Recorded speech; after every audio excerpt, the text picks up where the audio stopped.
Enterprise TV, a tradition of truth.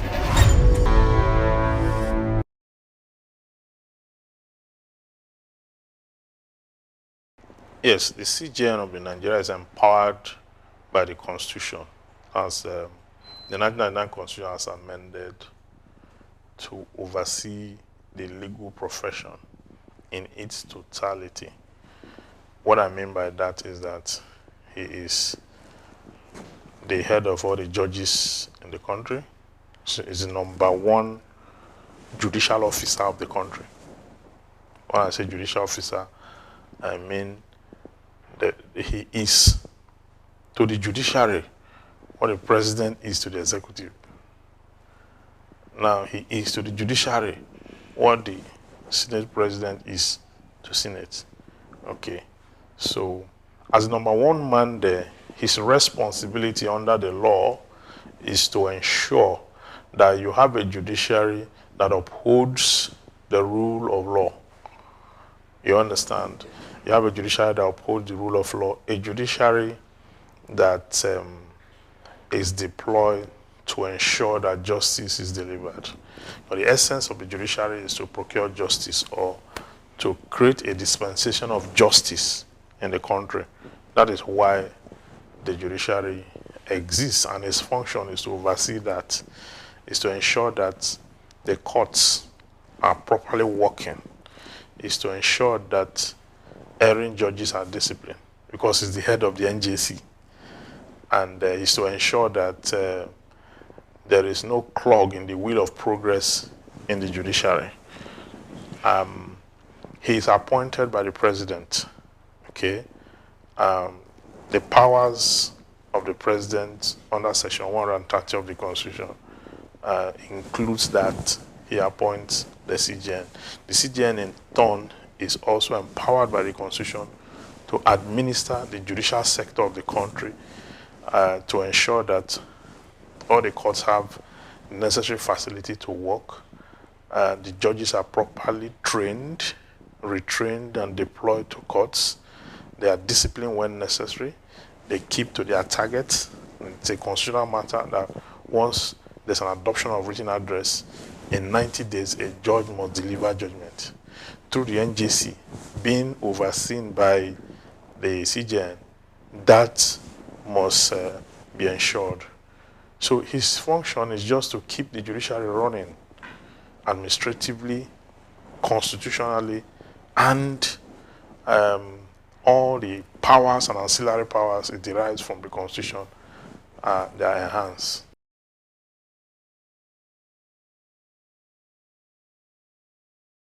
Well, I wouldn't say the powers are too much, because he is given that power to also appoint, head of courts.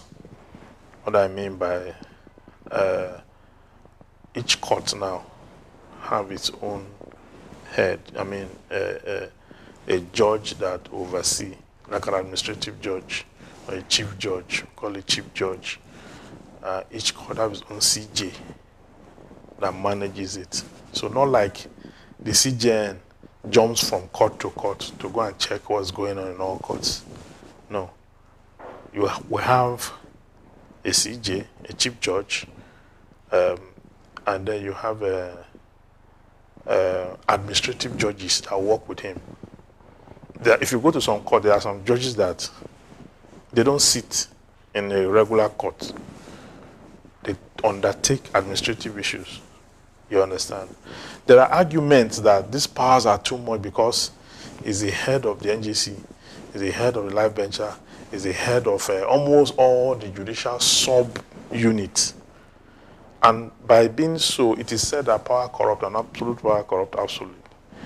That such enormous power is not advisable. Same should be decentralized. So also that as a chief judge, you're also creating an avenue through which he can be checked against abuse of powers.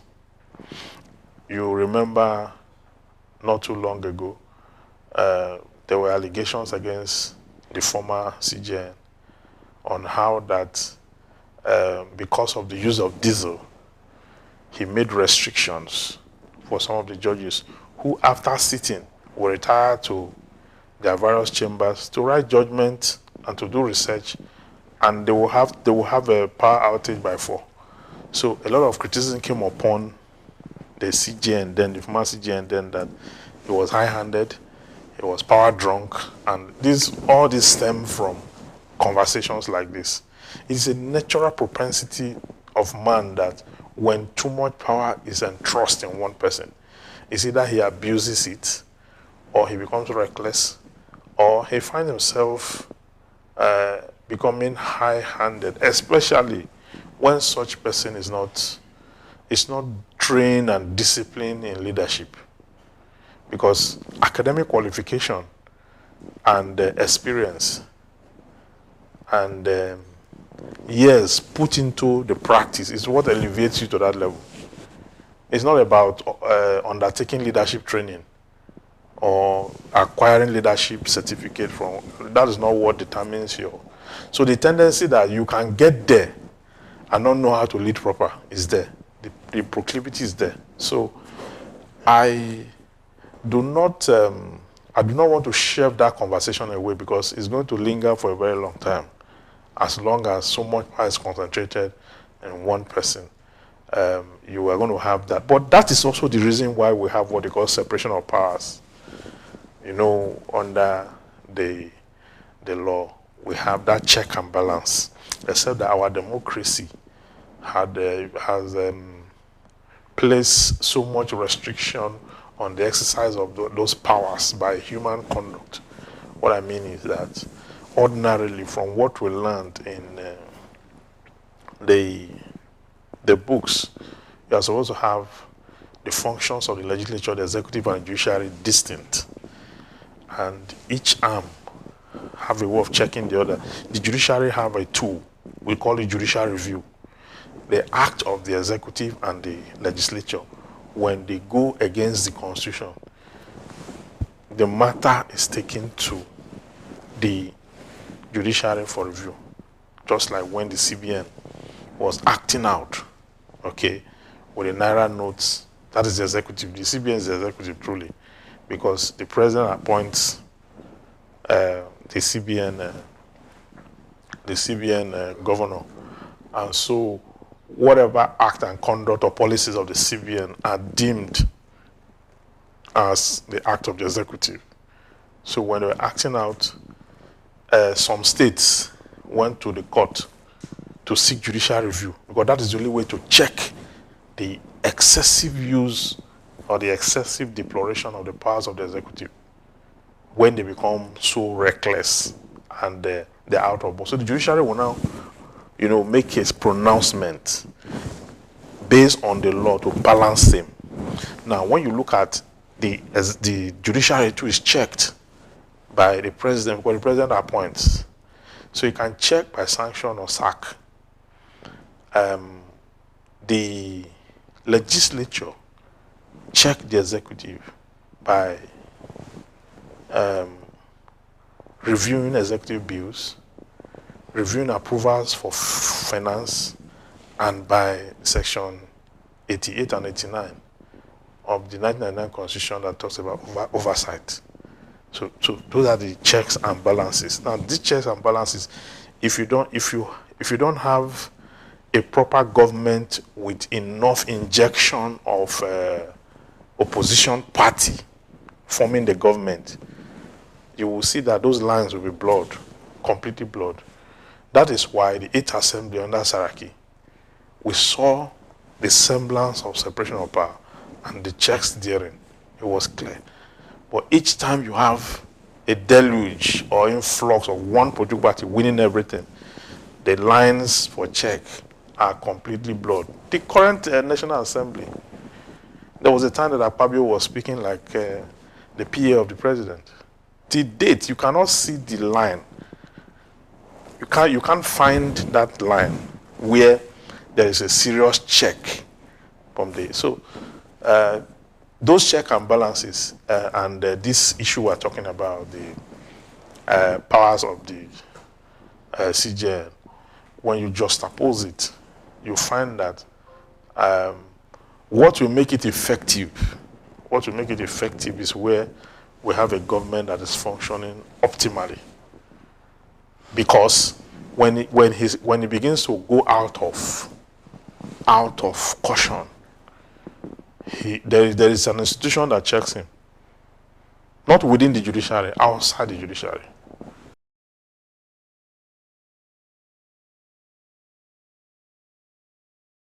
It's like saying that the powers of the president should be reviewed and whittled down, or the powers of the National Assembly should be reviewed and whittled down. If we find excesses in the part of the president of the country and we need to review by constitutional amendments, we should do it total. It's not the CJN only that abuse powers. The National Assembly too have a way of reckless.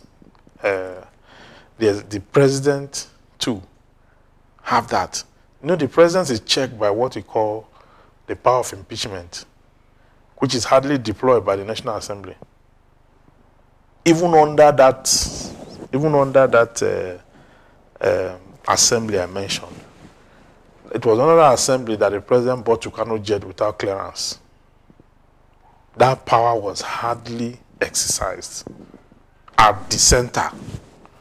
For some states, you could, even now, apart from the beginning of the Fourth Republic, 1999, where we saw where Parliament will sit at state level and impeach a governor, even without being sponsored.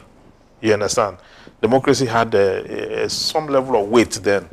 You understand? But today, the lines are completely blurred. They are blurred because we have now gained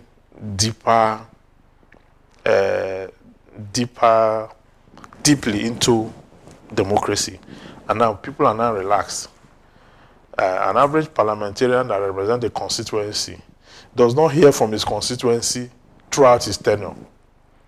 So he's not answerable to anybody. He's not taking message back home anywhere. Nobody's calling from constituency and say, why did you say this, why did you say that? Except for some of us who, when we listen to parliament debate, I call the person representing me representing us at the House of Rep regularly, and I ask questions. Why did you say this? Why did you say this? When they said, why did you put that is personal. The communities, the constituencies are supposed to be watchdog, watching whatever they are doing, but they don't even know that they are representing any constituency. They are just there to join the bandwagon. They are much more loyal to their political party than they are to their constituency. You understand? That is a mismatch, and that is not representation. And that is not what the Constitution intended that it should be in whatever political constitutional democracy. There must be a partnership between the state and the center. Maybe the functions of the CJ or the CJN can be duplicated at the respective states. But what they had at state levels are attorney generals and the chief judge of the state, which is the CJ, not CJN now. Those chief judge of the state, maybe their powers should be elevated, because the chief judge of the state, they're nothing they do other than court administration, writing rules of court. During vacation, the court is going on vacation, they will publish circular based on sections of the law and administration of the. So perhaps some of the powers that the CJN is vested with, perhaps some of them can be deprecated, and then you have it entrusted in those states. That's what I think. But otherwise, I don't even know why the focus is on the judiciary in terms of recklessness. We really have recklessness in a way that is mind-boggling. It's at the executive and the legislature, because this combo determines whether a country progresses or not. I know the judiciary plays a strategic role. Yes, plays a strategic role, because what the public will say is that eyes are on judiciary. Fine, judiciary have a function. They must not abuse their powers. there's allegation all over the place that they compromise even election. They are blaming the judiciary for elections that the public ought to oversee and guard. Under democracy, it's not the judiciary that should oversee elections and determine who wins or loses. It's the public. The public abdicate that responsibility, turn around and face the court, waiting for the court to tell us who won the election, who lost the election. So, for me, I think while we look at the judiciary and their power, the powers thereof, we should look at the executive and the legislature and see how you can also whittle, if need be, some of the powers to balance so that we can have equilibrium of power and have social justice. A lot of people, just like the conversation on state police, a lot of people are talking about the fact that I'd argue that even that, the police at the state should not be answerable to the governor. There should be either a police trust fund in the state or public police, whatever it is. So there are a lot of adjustments that should be made. But overall, we can adjust as much as we can. But if we do not believe in the rule of law and we're not willing to entrench the rule of law,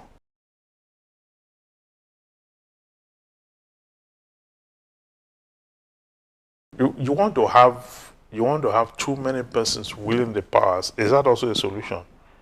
Because the ball must stop somewhere. Somebody must be able to give the last order. You understand?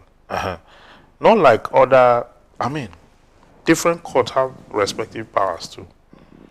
The Federal High Court, for example, their power is defined by Section 225 of the Constitution, where all matters that relates to government and people, government and government, any institution of government and the individual, go to the Federal High Court, where matters of contracts, matters of fundamental rights, matters of state high court, even though the judiciary also have that, matters of tenancy, matters of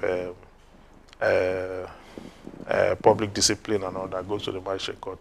You have this get up, and the judges there deploy their powers as predicated in the rules of the court, of the respective courts.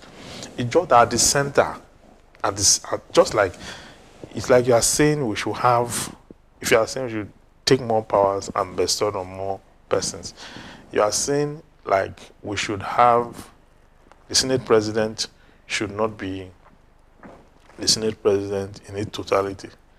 The other powers should be delegated.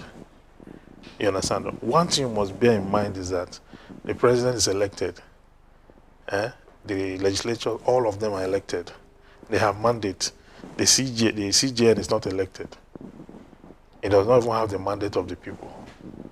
You understand? So it is a mandate that flowed from the President and his powers under Section 130 of the Constitution that he donates to. But because it's a professional body, if you want, like I suggested before, maybe you could spread the powers across states. But the powers already exist. The CJ, the Chief Justice of States, have powers to make subsidiary legislations for the smooth running of their states. The Supreme Court didn't have the full number, okay, for which they have done now. Because if you look at it, constitutional matters have number of judges that should sit on it. If the matter is not constitutional, they have number that sit on it and all that. So I think that question has been killed because you now have enough manpower now at the Supreme Court, okay? But what we should talk about is that, isn't there a need to decentralize the Supreme Court? Because as I'm talking to you, if you file a matter now in the Supreme Court and it's not election matter, it's not related to election, because it's only election matters that are time-bound. If you file a matter now in 2024, that matter will be here in 2026. And in between now and 2026, you are going to have elections,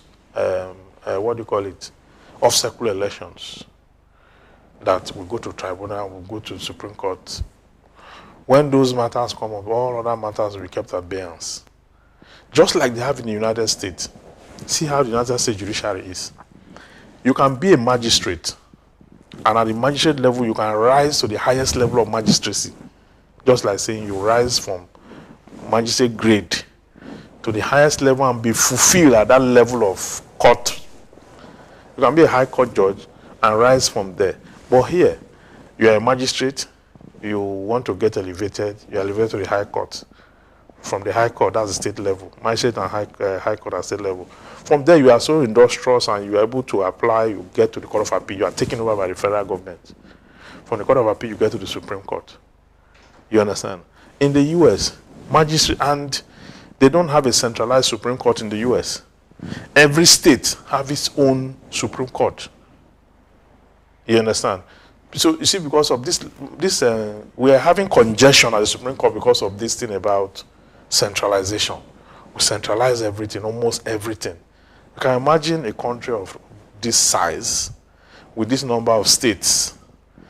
If we are not satisfied at the High Court, we are not satisfied at the Court of Appeal. By the time we are going to the Supreme Court, all of us are heading to Abuja. The whole country, all of us are heading to Abuja. So when you get there, you check a roll call list. You are not, in fact, even your case in the Supreme Court, and you are arguing an appeal, sometimes they give you 10 minutes, 20 minutes, because you have written it down already. They give you a very short time to, talk about what it is, because the whole country is there.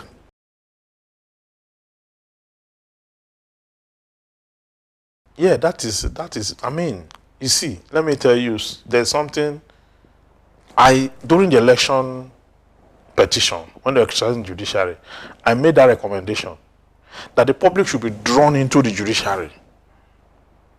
They should sit with the judges and say or state what they think about the case. That is when you will know that they will be the one taking the decision, the public. That is when they will really see the true picture of the case, not when they are bystanders. You understand? I made that recommendation, and it's a good one. When the US, it is deployed in criminal matters, you have a jury. Because the truth is that as a human being, you as a human being, your natural propensity, you are a judge. You can tell what is right or wrong. Except you want to lie to yourself.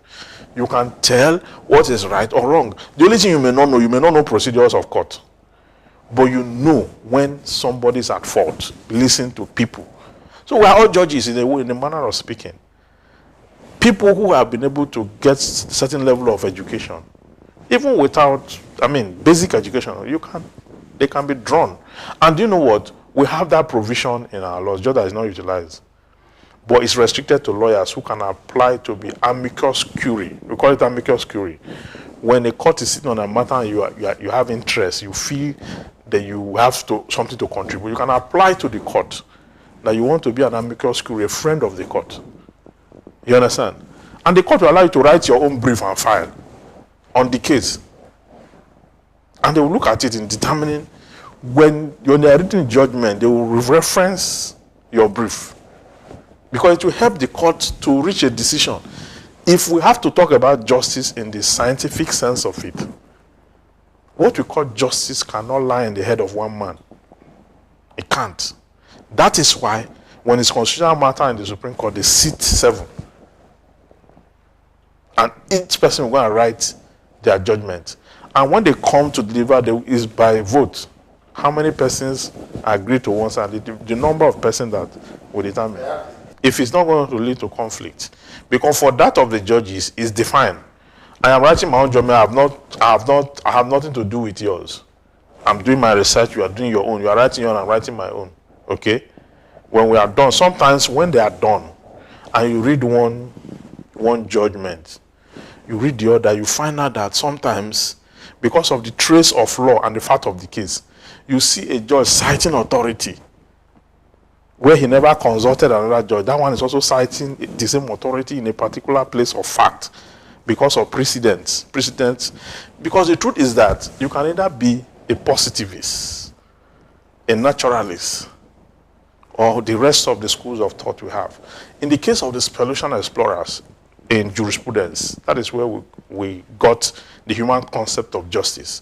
What happened in that case was that some Russian miners, they were mining, and the earth caved in on them. The moment the earth caved in on them, they could not escape, so they were underground for days. Now, they didn't have food with them. They didn't have anything with them. So they were so hungry and they were thinking of what to do.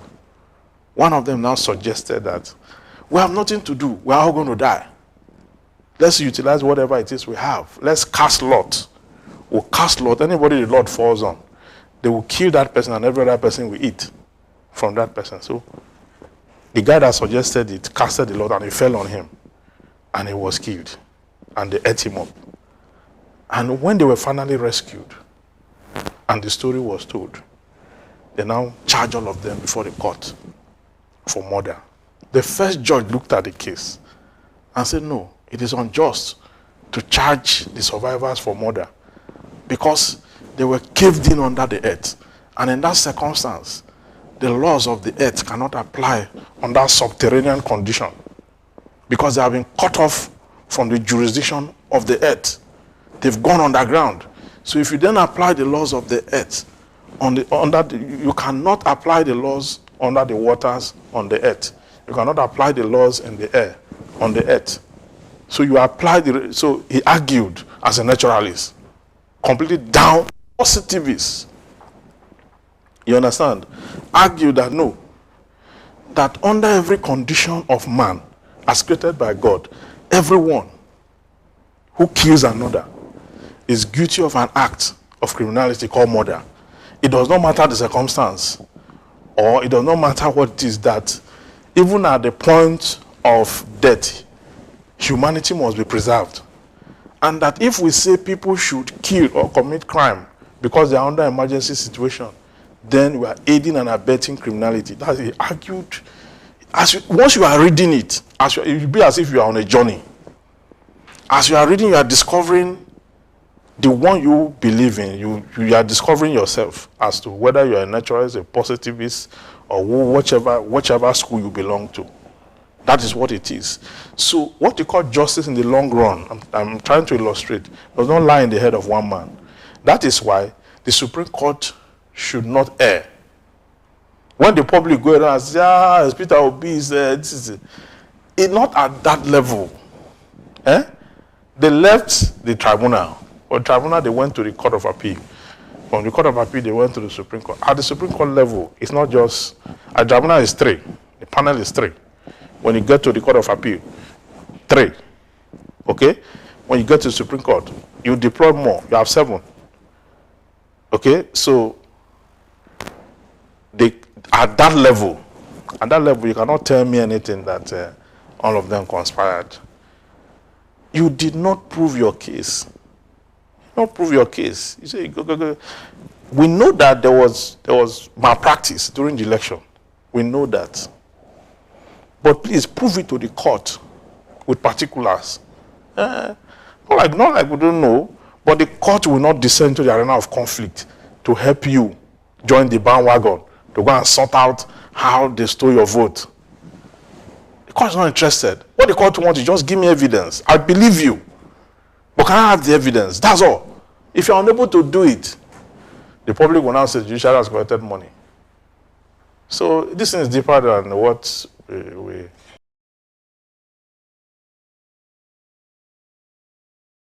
Well, if it is, because anything we do and say is passed through is passed through the constitutional amendment. If it goes to the constitutional amendment and the parliament agrees, and they get the state's concurrence, it will pass. But if they are not able to get, if they vote against it, they are not able to get the right number of votes, and they don't have the state assembly concurrence, it will not pass. But I believe that there are more issues, more fundamental issues that the country needs to address than that. And the problem in judiciary is not largely about the CJN or its enormous powers. It's about the moral sanctity of the human person deployed in the judiciary, the process that produced them, the training. Do they acquire these portfolios by merit or by nepotism?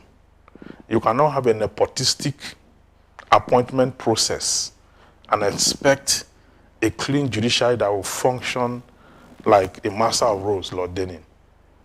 Lord Denning was not recruited that way. Otherwise, he would not say UFC versus Mark Ford. And when a matter is void, the law is a nullity.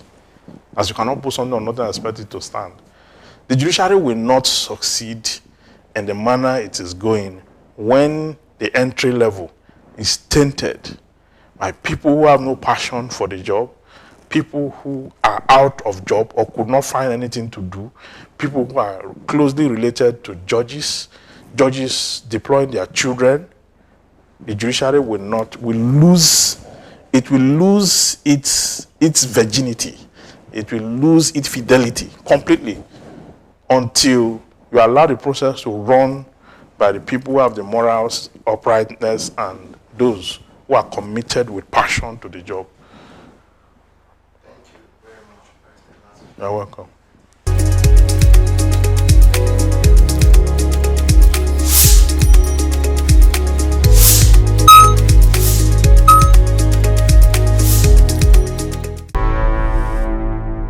Enterprise TV, a tradition of truth.